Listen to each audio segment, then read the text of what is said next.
Bon matin, Église Le Portail. Merci encore une fois de vous joindre à nous en ligne. Mon nom est Simon, pasteur des ados ici à l'Église. Et merci encore une fois de me donner l'occasion et l'opportunité de pouvoir vous partager la bonne nouvelle de Jésus-Christ. Vous savez, je ne prends pas pour acquis votre écoute. Donc, merci d'être au rendez-vous. Merci de m'accueillir dans votre salon. Ce matin, nous poursuivons notre thématique qui se nomme Anticorps. Et parlant d'anticorps, est-ce que tu étais au courant qu'il existe présentement plusieurs maladies très anciennes que l'on croyait presque disparues, mais qui sont présentement en train de refaire surface à cause de multiples raisons? Tu as déjà entendu parler du scorbut. Dans des vieux films, on entend régulièrement parler de cette vieille maladie qui est le scorbut. Eh bien, saviez-vous que cette maladie est en train de faire son retour, malgré que nous avons plus que jamais des végétariens et des véganes? Cette maladie revient parce que malgré tout, la majorité de la population ne mange pas assez de légumes et de fruits. Il y a aussi les maladies de la polio et de la rougeole qui sont de retour en force. C'est des maladies qu'on croyait qu'on avait vaincues grâce aux vaccins. Mais puisqu'il y a de plus en plus de personnes qui sont anti-vaccins, ces maladies sont en train de ressurgir dans la société. Une autre très vieille maladie dont on parle dans la Bible, c'est la lèpre. La lèpre est de retour et vous savez pourquoi? Parce que la lèpre est une maladie très sournoise. Pourquoi? Son temps d'incubation est très lent. C'est-à-dire que vous avez le temps de contaminer beaucoup de personnes avant de vous rendre compte que vous avez cette maladie. Et dans la Bible, régulièrement, on va utiliser et comparer la santé physique, la santé du corps comme une illustration de la santé spirituelle de notre âme. Notamment en 1 Timothée 4,8, l'apôtre Paul va dire que l'exercice physique est utile, a une utilité certes, mais limitée, contrairement à la santé de l'âme. Pourquoi? Parce que notre corps terrestre actuellement, lui, va faire un temps. Alors que de la santé de ton âme dépend peut-être ton éternité, donc c'est beaucoup plus illimité. Et on pourrait utiliser la même logique pour parler des maladies, vous savez. On pourrait dire que les maladies sont dangereuses, mais les maladies physiques ont un danger limité. Alors que les maladies spirituelles, elles, sont beaucoup plus graves car elles peuvent affecter votre éternité. Et j'aimerais vous parler ce matin d'une maladie très ancienne qui n'a pas disparu, comme un peu la lèpre, qui est très sournoise et qui apparaît au milieu du peuple de Dieu et qui peut nous contaminer rapidement. Et c'est pourquoi le titre du message, c'est « Anticorps contre la maladie du compromis ». Je veux vous parler du compromis, une vieille maladie spirituelle qui ressurgit et contamine l'Église de Jésus-Christ. Donc, si tu as une Bible, tu peux aller retrouver le chapitre 8 du livre de l'Exode. Donc, on remonte loin dans la Bible, je vous l'ai dit, c'est une vieille maladie qui est encore vivante aujourd'hui. Exode, 2e livre de la Bible, cherche le chapitre 8. Pendant que tu cherches, laisse-moi te rappeler, te résumer le contexte du chapitre 8.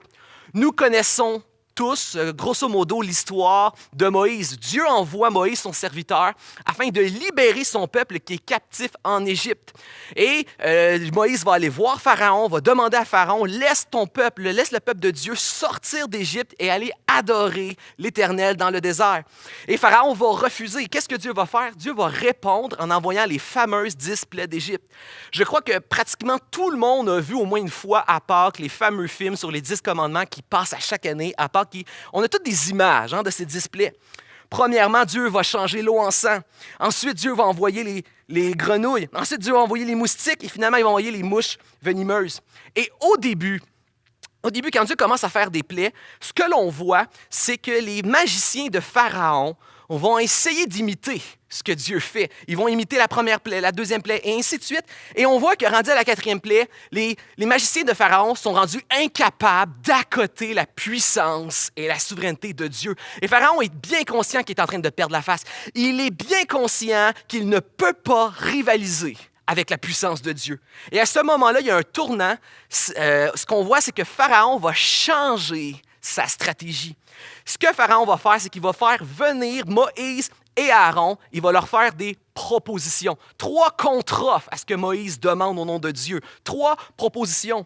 Et c'est des commentateurs de la Bible, des théologiens tels que P.J. Ryken et R.Q. Hughes qui nous disent que le texte nous montre que Pharaon est très conscient. Il est très conscient que Moïse ne veut pas juste aller adorer dans le désert. Il vient vraiment libérer le peuple de Dieu de l'esclavage, de l'autorité et de la puissance de Pharaon. Et Pharaon ne veut pas perdre sa mainmise sur le peuple.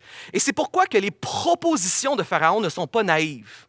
Ce ne sont pas des propositions naïves, ce sont des stratégies du diable. Ce sont des ruses afin de préserver son autorité sur le peuple de Dieu. Ce sont des ruses, ce sont des compromis. Pharaon veut compromettre la foi du peuple de Dieu. Et peut-être que présentement, tu es en train de te dire, mais oui, mais Simon, en quoi cette histoire d'Israël avec Pharaon nous concerne, nous, l'Église aujourd'hui? Laisse-moi te répondre à la maison en te posant en retour 2 questions. Première question que j'ai envie de te poser, c'est qui aujourd'hui est le peuple de Dieu? Qui est le peuple de l'Alliance? Qui est le peuple des promesses de Dieu? Qui est le peuple, l'assemblée des croyants qui servent Dieu? C'est l'Église. C'est toi, c'est moi, c'est nous, c'est l'Église de Jésus-Christ.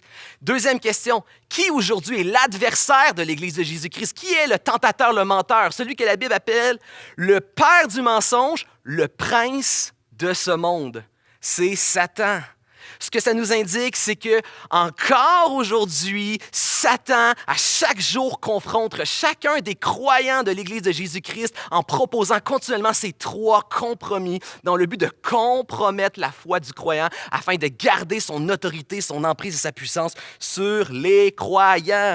Donc, si tu as ta Bible, sans perdre un instant, va au verset 21 du chapitre 8 du livre de l'Exode et nous allons lire ensemble, il est dit: Le Pharaon appela Moïse et Aaron et leur dit: Allez offrir des sacrifices à votre Dieu, mais dans le pays, restez en Égypte pour faire vos sacrifices. Premier compromis que Pharaon propose, c'est celui de dire: sois un chrétien mondain. Sois un chrétien mondain. C'est-à-dire, appelle-toi chrétien, va à l'église, mais continue de vivre dans le monde, continue de ressembler au monde qui t'entoure. C'est ce que Pharaon dit, ça ne me dérange pas que vous adoriez votre Dieu, mais vous allez rester des Égyptiens sous l'emprise des Égyptiens. C'est un peu comme Satan qui dit aujourd'hui aux chrétiens: ça ne me dérange pas, je ne peux pas rivaliser avec la puissance de Dieu. Appelle-toi chrétien, va à l'église, mais tu vas continuer d'être sous mon autorité, de vivre comme le monde qui nous entoure. Ça, c'est l'image d'un chrétien, en fait, qui, dans sa vie, à part s'appeler chrétien et aller à l'église le dimanche, absolument rien n'a changé dans sa vie. Nous, les pasteurs, bien souvent, nous avons un nom affectif pour ce genre de chrétiens. Ce sont les chrétiens agents secrets, les chrétiens agents 007. Ils sont undercover, cachés dans le monde. Personne ne sait qu'ils sont chrétiens. Puis même eux, je ne suis pas sûr qu'ils savent c'est quoi être vraiment un chrétien. Et ce qu'on voit ici, c'est que pour Pharaon, dire à quelqu'un: OK, appelle-toi chrétien, OK, va à l'église, fais des choses de chrétien, mais tu continues à vivre comme ce monde et vivre dans ce monde. Pour Pharaon, c'est une victoire. Parce que même si ton nom a changé, ton autorité spirituelle n'a pas changé, il demeure ton autorité et ta tête. Pour Moïse, on voit que Moïse va répondre à Pharaon. Ce que Moïse va dire, en gros, je paraphrase, c'est une question de vie et de mort. La cohabitation entre 2 seigneurs, 2 maîtres, est totalement impossible. C'est Colossiens qui nous dit que si tu es en Jésus, tu as été transporté du royaume des ténèbres et tu as été transporté dans le royaume du Fils bien-aimé qui est Jésus. Tu n'appartiens plus au royaume des ténèbres, tu n'appartiens plus à l'autorité spirituelle du prince de ce monde. Maintenant, ton autorité et ta tête, c'est Jésus-Christ. Nous ne pouvons pas cohabiter en ayant comme Seigneur le prince de ce monde et Jésus-Christ, le vainqueur de ce monde, en même temps. Encore une fois, c'est les commentateurs de la Bible, Ryken et Hughes, qui nous disent: cette proposition de Pharaon, nous y faisons face continuellement dans nos vies. Lorsque, par exemple, nous sommes confrontés au choix de déclarer ou non nos revenus, comme le reste du monde qui nous entoure, ou lorsque nous sélectionnons les films, la musique et les divertissements que nous allons écouter, comme le monde autour, ou lorsque nous faisons le choix de nos activités, ou lorsque notre fidélité, notre pureté est mise à l'épreuve, comme le monde qui nous entoure, ou bien lorsque nous participons aux discussions avec nos collègues autour de la machine à café, et lorsque, bien sûr, à chaque fois que nous évaluons les idées, les philosophies et toutes les croyances qui nous sont présentées tout autour chaque jour.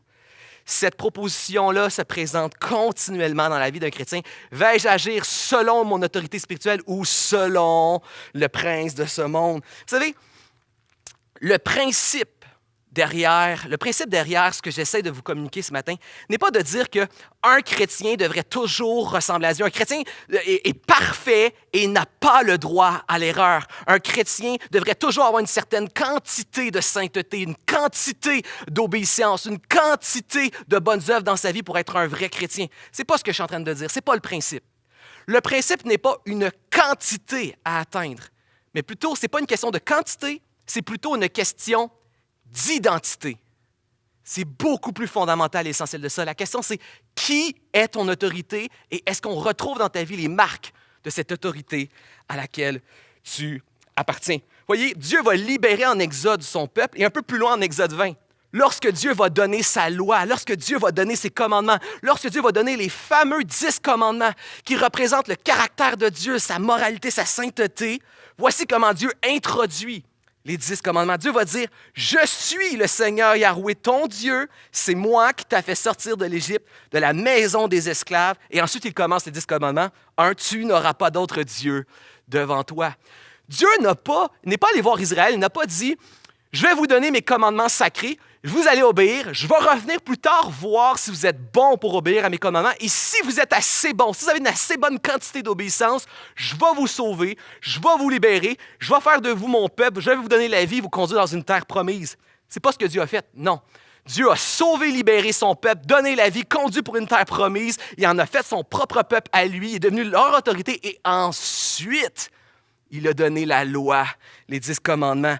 Dieu a sauvé d'abord, il a changé l'identité, il en a fait son peuple. Et maintenant, parce qu'ils sont le peuple d'un Dieu saint, c'est Dieu qui va le dire, hein? « Soyez saints comme je suis saint. » Parce que maintenant, nous appartenons à un Dieu qui est saint, parce qu'il nous a sauvés et que c'est maintenant lui notre chef et notre autorité, les marques de sa sainteté se voient maintenant dans notre vie. Et frères, sœurs chrétiens, ça n'a pas changé pour l'Église. Même dans le Nouveau Testament, nous voyons cette même logique. Par exemple, prenez l'Épître aux Romains, une lettre importante pour le chrétien. Remarquez comment que Paul va utiliser les 12 premiers chapitres de son épître afin de nous présenter la bonne nouvelle de l'œuvre de Jésus-Christ. Comment que Jésus est venu nous arracher de ce monde des ténèbres, comment il est venu nous sauver, nous pardonner, nous donner la vie éternelle, changer notre identité, devenir notre chef spirituel. Il passe 12 chapitres pour nous expliquer cela. Et ensuite, simplement les chapitres 12 à 16, à la fin, nous expliquer les implications maintenant dans la vie chrétienne. C'est la même logique. Il commence par nous montrer ce que Jésus a fait pour nous. Sauver, vie éternelle, identité changée. Et ensuite, on parle des implications dans la vie éternelle. C'est la même logique. Et la question que j'aimerais te poser, c'est, de toute façon, pourquoi voudrais-tu continuer à vivre sous l'autorité du prince de ce monde? Pourquoi voudrais-tu continuer de vivre sous l'autorité d'un menteur qui gouverne un monde déchu, imparfait, qui de toute façon se dirige vers un mur?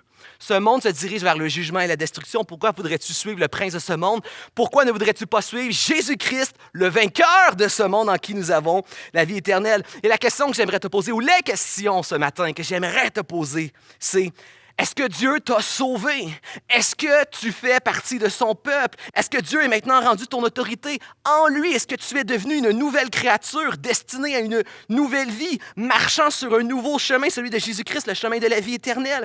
Est-ce que Dieu t'a donné un nouveau cœur avec de nouveaux désirs, de nouveaux pensées? Je ne suis pas en train de dire que des fois on ne lutte pas avec d'anciens désirs, d'anciennes pensées, mais est-ce qu'au moins il y a une semence de nouvelles pensées, de nouveaux désirs qui combattent? Est-ce que tu marches sur un nouveau chemin? Est-ce que Dieu est ta nouvelle autorité spirituelle? La question que je te pose, c'est pas est-ce que tu es rendu au bout de ton chemin, est-ce que tu es arrivé au bout de ta destination, est-ce que tu es rendu parfait? C'est pas la question. Ma question, c'est juste sur quel chemin es-tu? As-tu changé de chemin en Jésus-Christ? Si oui, déclare-le avec des amens dans les commentaires.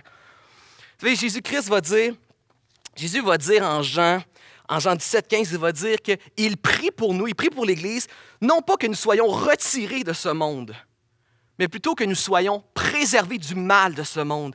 Et le chrétien, nous vivons dans ce monde présentement avec, comme je l'ai dit, le prince de ce monde, le tentateur, mais nous appartenons au royaume de Dieu. Et le chrétien n'est pas appelé à être refermé, retiré de ce monde. Il est appelé à naviguer dans ce monde, préservé du mal et briller avec l'Évangile pour la gloire de Christ.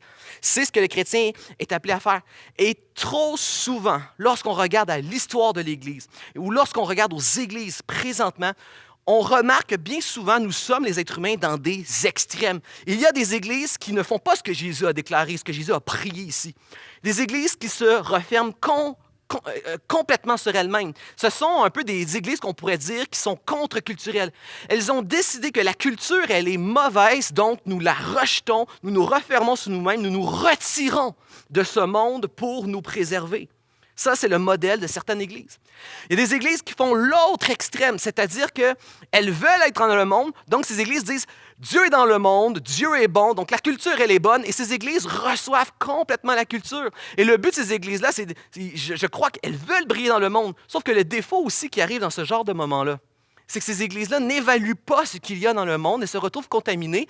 Et ces églises, un peu, et on en a connu plein des églises dans ce genre-là, qui disent qu'on a l'impression que leur message, c'est « Nous sommes comme vous, on porte les vêtements cool que vous portez, on fait la musique que vous aimez, on fait tout comme vous, c'est juste que nous, on a Jésus en plus. » Le problème de ce genre d'église-là, c'est que les gens regardent à ces églises et se disent « Mais finalement, la frontière entre le monde et le royaume de Dieu devient floue parce qu'on fait tout pour imiter et ressembler à la culture. » Donc, il y a un extrême qui reçoit toute la culture, qui essaie d'imiter la culture et la frontière entre le monde et l'Église devient floue. Et il y a un autre extrême où on se retire du monde. Jésus n'a pas prié ni l'un ni l'autre. Jésus nous a dit, on est dans le monde pour témoigner et briller, mais préserver du mal. C'est-à-dire que le chrétien ne peut pas échapper. Notre arme, c'est la parole de Dieu, le Saint-Esprit et le bon sens. Nous sommes appelés avec la lunette de la parole de Dieu, remplie du Saint-Esprit, à naviguer et manœuvrer dans ce monde de façon à éviter le mal, à ne pas être préservé du mal, mais ne pas se refermer afin de pouvoir briller. Le chrétien doit être capable, avec sagesse, de naviguer dans ce monde. Et j'aimerais vous proposer un peu une sorte de filet de 4 questions afin d'être capable de pouvoir évaluer convenablement le monde, de ne pas se retrouver ultimement dans uniquement rejeter tout ou accepter tout, mais plutôt avec nuance, d'être capable de naviguer dans ce monde avec un filet de réflexion. C'est un peu comme, voyez ça un peu comme une sorte de autodéfense spirituelle des philosophies, des croyances et des activités du monde qui nous entourent, afin de pouvoir vivre dans ce monde, mais se protéger du mal. Je ne sais pas si vous êtes comme moi, mais on a tous eu à quelques moments dans nos vies, des fois à l'école ou ailleurs, un cours d'initiation aux arts martiaux où un professeur nous a appris une seule technique dans une condition vraiment très précise. Et là, on a juste appris cette technique-là, puis là, on est persuadé qu'on peut se défendre contre tout. Puis on fait juste répéter la même technique. Le professeur, dans le fond, il nous a juste donné un coup de poing semi-lent dans le centre avec une technique. Puis là, on se croit qu'on est comme dans un film d'action.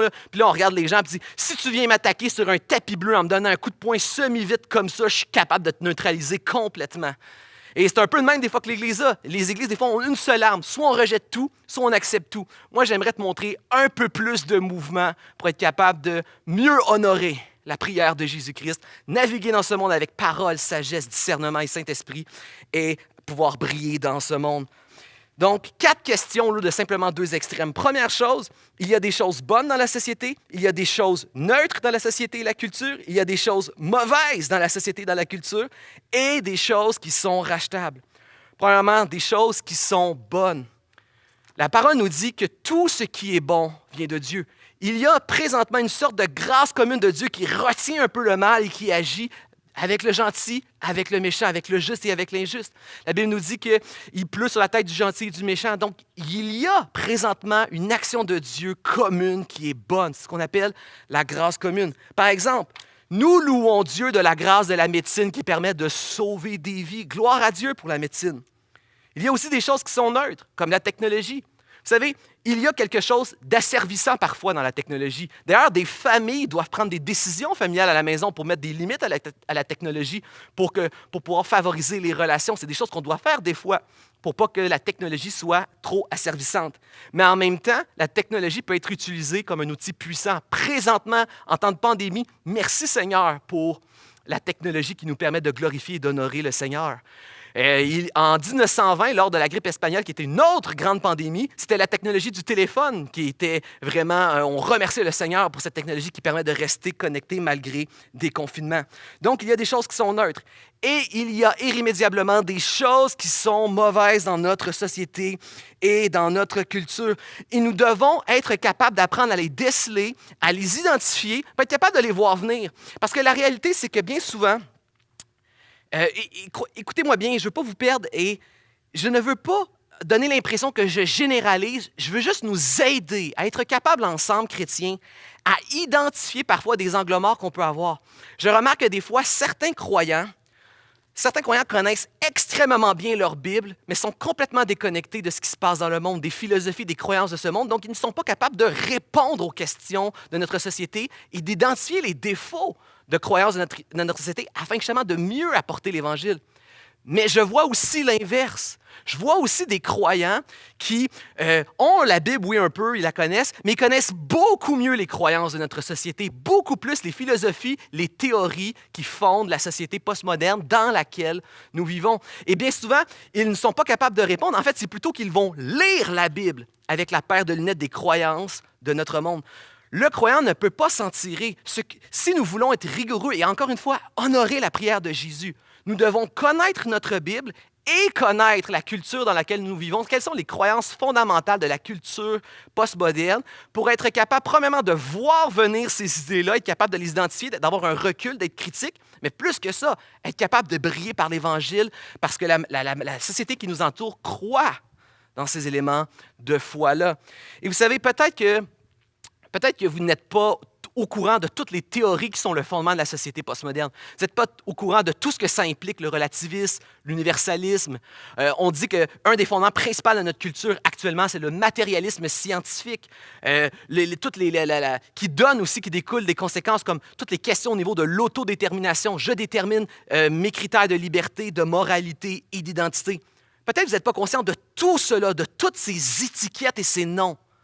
Mais ce n'est pas parce que vous n'êtes pas au courant des noms, des étiquettes, des théories, que vous n'êtes pas influencé par elles. Vous savez, tu n'as pas besoin de comprendre comment fonctionne le principe d'Archimède pour prendre un bateau. Tu peux expérimenter le principe d'Archimède sans connaître la théorie. Cette société expérimente toutes sortes de croyances, même si tu ne connais pas les théories en arrière. Et c'est important pour le chrétien de pouvoir voir venir ces théories avec un regard critique et briller dans le monde par rapport à ces philosophies. Parce que laisse-moi te dire, la plupart de ces théories, de ces philosophies, ont réellement des problèmes que l'Évangile peut apporter une solution qui est bien heureuse, qui est une réelle bonne nouvelle pour notre société. Et vous savez, je ne sais pas si vous avez déjà vu un peu ce film qui se nomme Inception avec Leonardo DiCaprio, où son travail, c'est d'implanter des idées dans la tête des gens sans que ces gens ne s'en rendent compte. Ces gens-là pensent que cette idée-là vient de eux. Vous savez, une joie que j'ai régulièrement dans mon ministère avec les ados à Accès, c'est lorsque nous faisons des soirées qu'on appelle les soirées interactives. On réunit les jeunes, et là, le but de ces soirées-là, ce n'est pas de communiquer un message, mais c'est plutôt de susciter la discussion et l'échange. Et c'est le fun de voir qu'est-ce que les jeunes ont compris, retenu des messages, et combien de fois j'ai été émerveillé de voir certains jeunes répondre à des questions et commencer à citer des points d'un message que j'avais prêché il y a simplement quelques semaines avant, mais ils le citent en s'appropriant l'idée. Ils pensent que l'idée et l'opinion est venue de eux alors qu'ils me citent presque mot pour mot. Certains jeunes sont persuadés que c'est eux qui ont eu l'idée, mais en fait, c'est moi qui les a influencés. Ça, c'est quelque chose que je trouve beau, c'est quelque chose que je trouve cute, mais en même temps, Satan est un imitateur rusé et on voit la même chose à l'inverse. Notre société nous bombarde continuellement de ces idéologies et on ne se rend pas compte, chrétiens, ne soyons pas naïfs. Nous ne sommes pas aussi imperméables aux théories de ce monde que nous croyons l'être. Nous sommes influencés par les théories. C'est pourquoi nous devons les identifier, les voir venir, les critiquer et apporter l'Évangile en retour. Et c'est pourquoi j'aimerais te proposer quelques lectures. Comme je vous l'ai dit, le chrétien qui veut honorer la prière de Jésus veut connaître la parole et connaître les théories de ce monde et naviguer à l'intérieur de elle et non se replier sur lui-même. Et je veux te présenter 2 livres que je crois qui sont excellents, un des meilleurs livres dans le domaine pour nous aider à naviguer. C'est des livres de notre cher, un pasteur que nous apprécions beaucoup, que nous présentons souvent, un pasteur théologien, missiologue qui se nomme Timothy Keller. Il a écrit un livre qui se nomme « La raison est pour Dieu ». La foi à l'ère du scepticisme. Il a aussi écrit un autre livre un peu plus étoffé pour ceux qui veulent aller plus loin. Dieu, le débat essentiel, une invitation pour les sceptiques. Ce que Timothy Keller fait dans ses livres, c'est vraiment de disséquer d'un côté la culture et toutes ses croyances de base et ensuite vraiment présenter l'Évangile tel qu'il est et montrer comment l'Évangile est une réponse à bien des problèmes de la culture. Il montre aussi comment que la culture ne peut pas toujours cohabiter avec l'Évangile. Donc, excellent comme ressource pour pouvoir comprendre notre culture et mieux comprendre l'Évangile. Et d'un côté et de l'autre, hein, du côté qui connaît bien la Bible, d'être capable de répondre à la culture, de comprendre la culture, et du côté de ceux, des fois, quand tu lis ces livres, tu te rends compte que des fois, oh, j'ai été beaucoup plus influencé que ce que je croyais par la culture. Ça nous permet de nous en sortir. Donc, excellente ressource. Je vous rappelle que les sélections des livres du portail existent toujours. Elles sont en ligne. Vous allez voir que le lien va apparaître ici au bas de l'écran. Vous pouvez toujours aller voir nos livres. Ces livres que je viens de vous présenter se retrouvent dans la sélection des livres du portail. Et en plus, nous avons une grâce d'avoir un code promotionnel qui nous donne 20 % de rabais. Donc, le portail, qui apparaît aussi au bas de l'écran, vous donne 20 % de rabais. Je rappelle que nous, on ne fait pas d'argent avec ça. Hein. C'est vraiment parce que ce sont des ressources dans lesquelles nous croyons qui peuvent être utiles pour l'Église de Jésus-Christ que nous vous les présentons. C'est vraiment des outils et des ressources. Quatrièmement, il y a des choses qui sont rachetables dans la société, des choses que nous pouvons utiliser et que l'Église peut bénéficier pour elle. Et cinquièmement, peut-être que tu dis aussi, ça c'est pas une question, mais peut-être que tu dis, ouais, mais là Simon, tu parles surtout de philosophie, tu parles de croyance, tu parles de théorie, mais comment ça fonctionne lorsqu'on parle d'activité, de divertissement ou de consommation, quelle qu'elle soit dans la société?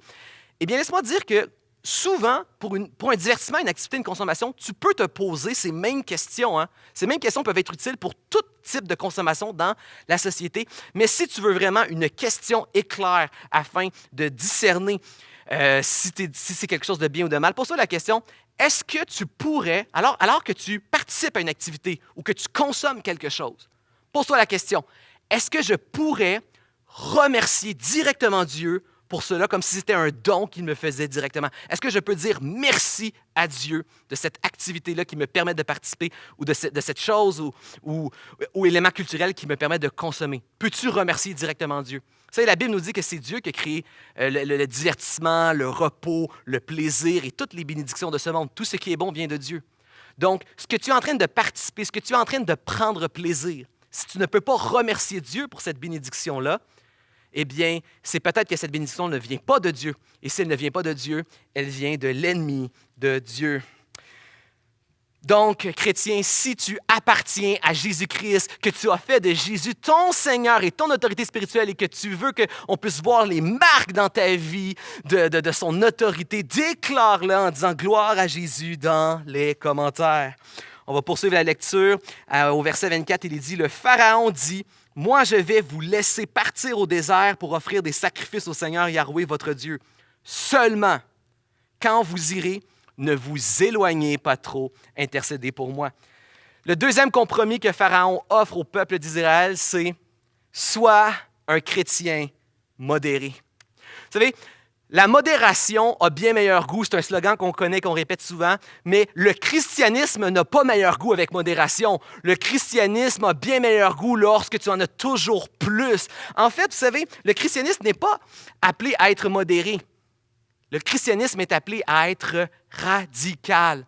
Ce que Pharaon est en train de dire au peuple d'Israël, c'est « Allez adorer votre Dieu, mais allez pas trop loin. Va pas trop loin. » Ça, c'est ce que Satan dit à l'Église. « Va pas trop loin dans ton christianisme. Donne-toi pas autant que ça. » Ça, c'est le chrétien qui est tout le temps en train de dire « Quel est le minimum que je peux faire pour Dieu?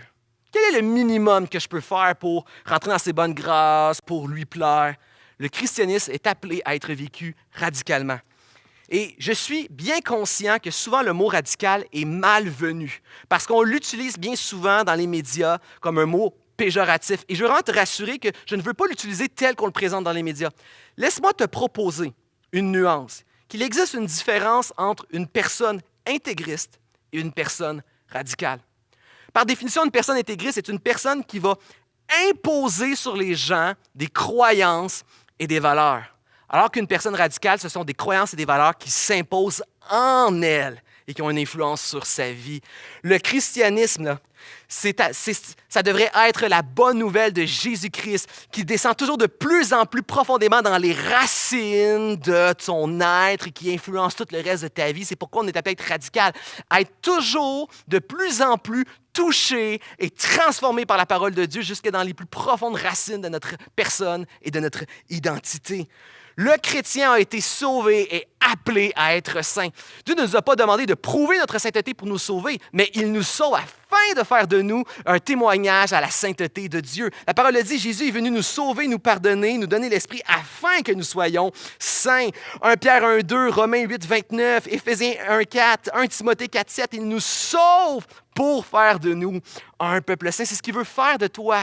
Avec toi, il veut faire de toi, il veut faire de nous un peuple saint. Vous savez, c'est le théologien et pasteur Kevin DeYoung qui va dire « La foi dans la bonne nouvelle de Jésus-Christ et l'obéissance, le désir de plaire à Dieu, les bonnes œuvres, la sainteté, tout ça, là, ces deux choses-là sont obligatoires dans la vie chrétienne. La foi dans la bonne nouvelle de Jésus-Christ, l'obéissance, bonnes œuvres, ou tout ça, c'est deux éléments obligatoires. C'est juste que l'une est la racine, l'autre, c'est le fruit de la racine. La foi dans la bonne nouvelle de Jésus-Christ, c'est la racine. Et c'est pourquoi nous avons besoin d'être radicaux. Et je rajouterais même, la parole présente bien souvent la bonne nouvelle de Jésus-Christ, la bonne nouvelle du royaume que Jésus est venu apporter comme une semence. L'image qui est utilisée souvent dans les évangiles, c'est une semence qui vient dans le cœur de l'être humain. Donc, la bonne nouvelle de Jésus, c'est la semence. La foi qui la nourrit, c'est la racine de ton être où tu crois dans cette bonne nouvelle et le fruit que ça génère à l'extérieur dans ta vie, c'est l'obéissance, le désir de plaire à Dieu, la sainteté, les bonnes œuvres qu'il nous a préparées. Et encore une fois, trop souvent dans l'Église de Jésus-Christ, ce que nous voyons, c'est deux sortes d'extrêmes qui répondent à cet appel que les chrétiens nous avons. Deux sortes d'extrêmes. D'un côté, il y a les gens qui acceptent le compromis de Pharaon et qui disent « Moi, je veux juste faire le minimum, puis parle-moi pas de devoir, de responsabilité, de toutes ces choses-là. Je veux juste faire le minimum. » Ça, c'est les gens qu'on pourrait appeler les gens irreligieux, non religieux. Et malheureusement, il y a l'autre extrême. Il y a les gens qu'on appelle les gens religieux. Ça, c'est ceux qui veulent faire le maximum, mais dans le but de gagner l'attention, l'amour et la faveur de Dieu. Les religieux vont lire la Bible, vont prier, vont donner, vont servir, toujours dans le but d'avoir plus. Je vais prier et lire ma Bible dans le but d'être béni, dans le but de gagner l'attention de Dieu, gagner le ciel, la bénédiction. Ou des fois aussi, les religieux le font avec la peur.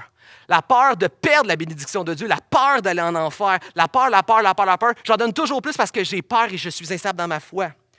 C'est Timothée Keller qui va dire que les religions ont une foi yo-yo. S'ils sont performants, ils se sentent bien. S'ils n'ont pas eu une bonne performance, ils pensent qu'ils sont rejetés de Dieu, ils ont peur. C'est une foi qui est lourde émotionnellement et spirituellement sur le long terme. En fait, c'est une vision de Dieu qui est simplement une christianisation du karma. Si tu fais des bonnes choses, il t'arrive de bonnes choses. Simplement christianiser le karma. Tu vois Dieu comme un patron au lieu de le voir comme un père.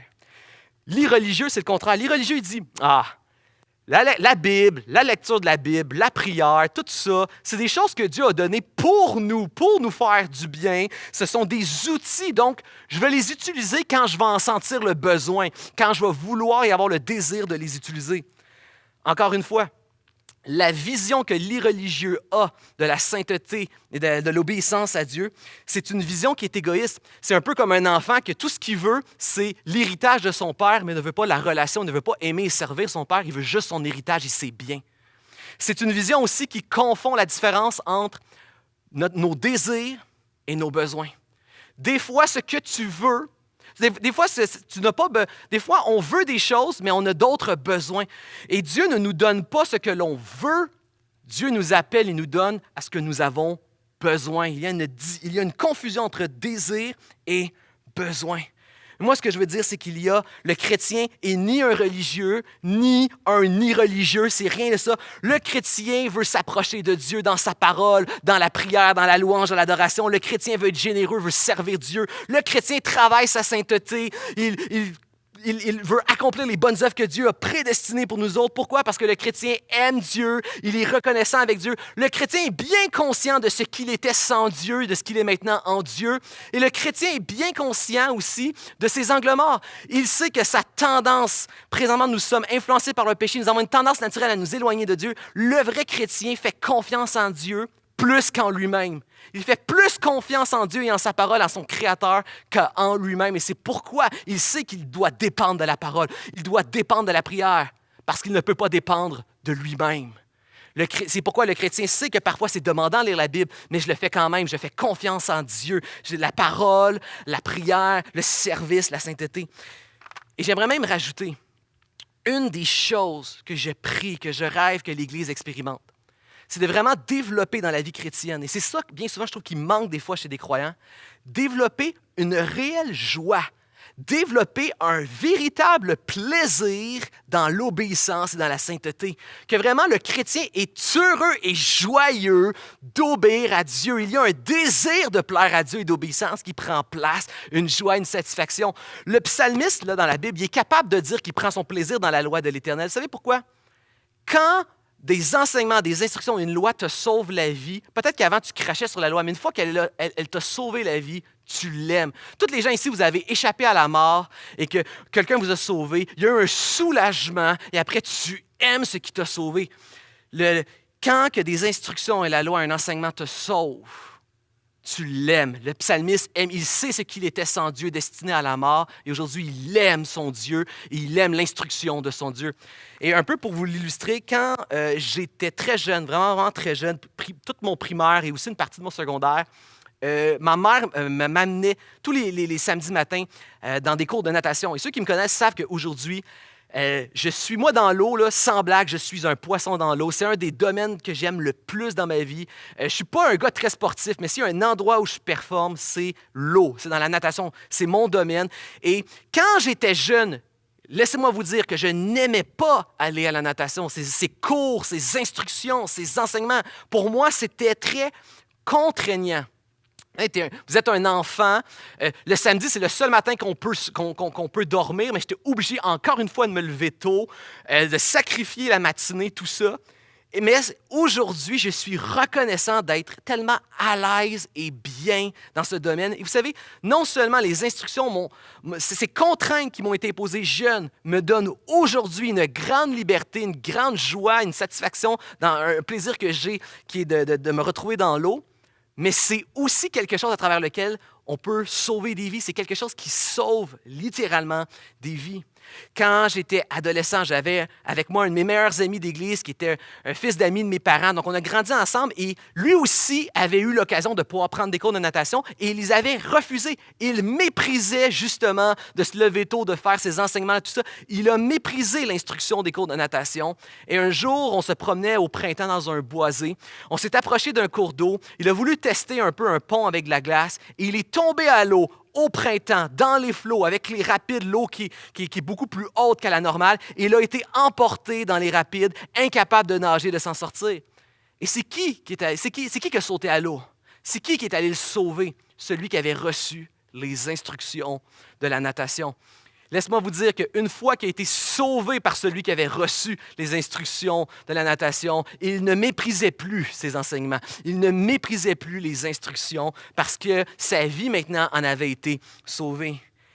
Il est possible, en réalisant réellement l'état de notre cœur, en étant convaincu de ce que nous sommes sans Dieu, il est possible maintenant de prendre plaisir dans la loi de ce Dieu qui nous aime et qui nous a sauvés. Vous savez, il existe une réelle joie intime, indescriptiblement satisfaisante de se sentir dans une relation saine et pure avec Dieu. Vous savez, ça m'est déjà arrivé dans ma vie, vous savez, quand j'étais jeune, une des choses que tu veux le moins quand tu es jeune, c'est de déplaire à ton père. Tu veux en fait que ton père soit fier de toi. Et ça m'est déjà arrivé de faire des choses et de sentir que j'avais déçu et désappointé mon père. Et vivre avec le sentiment d'avoir désappointé ton père, c'est lourd, c'est triste. Mon père reste mon père. Il m'aime, il ne m'a pas renié, mais il y a une lourdeur qui est là quand même. Vous savez, il y a beaucoup de chrétiens ici. Je ne suis pas en train de dire que tu vas faire des péchés puis que Dieu va te renier, que tu ne seras plus son enfant. En Jésus, il t'aime. En Jésus, tu es son fils, tu es sa fille, il t'aime. Mais il y a beaucoup de chrétiens, on tolère plein de petits péchés dans nos vies et on ne réalise pas l'impact parfois que ça a sur notre relation avec Dieu. Il demeure ton Dieu, il demeure ton Père, il t'aime en Jésus-Christ, mais il est possible de prendre une joie à vivre une relation qui est pure, qui est intime avec Dieu. Et encore une fois, c'est Kevin DeYoung qui va dire, à chaque fois, il dit un moment dans son livre qu'à chaque fois qu'il se lève le matin, qu'il prend sa voiture et qu'il va à l'église, il essaie de se rappeler cette vérité qu'aujourd'hui, être en paix et intime avec Dieu vaut beaucoup plus et beaucoup mieux qu'un coup d'œil de 3 secondes. Que ceux qui ont des oreilles pour entendre. C'est Jésus qui va dire en Matthieu 5,8, « Les cœurs purs verront Dieu. » La paix d'être dans une relation pure avec Dieu vaut beaucoup plus qu'un coup d'œil de 3 secondes. Maintenant, pour toi peut-être qui te questionne, quelques questions que tu peux facilement te poser, une sorte d'autodiagnostic de toi-même, de ton cœur. Première question que tu peux te poser. Premièrement, est-ce que tu appartiens à Dieu? En Jésus-Christ qui nous réconcilie avec Dieu, nous lui appartenons. Si tu es en Jésus, tu es réconcilié et tu appartiens à Dieu. Deuxième question, est-ce que tu reconnais la Bible comme étant la parole de Dieu? Très important. Recevoir et obéir à la Bible revient à recevoir et obéir à Dieu. Rejeter et désobéir à la Bible, c'est l'équivalent de rejeter et désobéir à Dieu. Troisième question, est-ce que tu as le désir de plaire à Dieu? As-tu en toi ce désir de plaire à Dieu? Ou au moins tu as le désir de vouloir prendre plaisir, d'apprendre à prendre plaisir dans l'obéissance à Dieu. Vous savez, la Bible nous dit que c'est Dieu qui donne le vouloir et le pouvoir. Dieu peut développer en nous un désir de plaire à Dieu. Quatrièmement, est-ce que l'obéissance caractérise ta vie? Encore une fois, comme j'ai dit un peu plus tôt, ce n'est pas une question de quantité d'obéissance. Mais si tu te questionnes, est-ce que tu peux dire, je ne suis pas parfait, je ne suis pas rendu, je ne suis pas arrivé, mais obéir à Dieu, à sa parole, à sa volonté, c'est quand même un élément qui caractérise ma vie, la personne que je suis. Cinquièmement, est-ce que les gens autour de toi la voient? Est-ce que ton obéissance, elle est connue et perceptible des gens qui t'entourent? Si on questionnait ta femme, ton mari, tes enfants, ta famille, tes collègues, tes voisins, est-ce qu'on peut le voir? On voit que Paul va demander à Timothée et Tite qu'on puisse voir leur progrès autour de eux. Sixièmement, est-ce que ta sainteté, ton obéissance, ce désir grandit à toi? Est-ce que tu es stable depuis des années ou tu cherches toujours à vouloir connaître, t'approcher de ton Dieu et grandir sur ton Dieu? C'est des questions qu'on peut se poser. Et encore une fois, je veux te proposer des outils dans la même lignée que l'autre point, des outils efficaces pour nous encourager, nous conduire dans ce désir d'apprendre à prendre plaisir dans l'obéissance, la sainteté et la pureté. Premier livre, c'est un livre qui a vraiment fait ses marques avec les années, un classique des classiques, La mortification du péché de John Owen. Je sais que le titre a l'air un peu mortifère, mais laisse-moi te dire, il y a de la vie dans ce livre. John Owen, c'est un pasteur de Londres des années 1600, qui est un modèle incroyable encore aujourd'hui pour de nombreux pasteurs évangéliques. C'est un classique éprouvé par le temps et la pratique. Je vous le conseille vraiment. Si vous voulez quelque chose d'un peu plus moderne, La faille dans notre sainteté de Kevin DeYoung, que j'ai beaucoup cité, un ouvrage incroyable pour nous challenger à trouver notre plaisir dans l'obéissance à Dieu. Ce sont des livres que je veux vous recommander. Et si vous avez votre Bible et si vous êtes prêts pour le dernier des compromis, si Jésus est votre Seigneur encore une fois et que vous désirez vivre une relation avec lui toujours de plus en plus profonde et radicale dans votre vie, déclarez-le avec des gloires à Jésus dans les commentaires. Allons maintenant au chapitre 10, verset 11. Il est dit, troisième et dernier compromis de Pharaon. « Allez-y, je vous prie, vous les hommes, et servez le Seigneur Yahweh, puisque c'est lui que vous cherchez. » Sur quoi il les chassa de devant le Pharaon.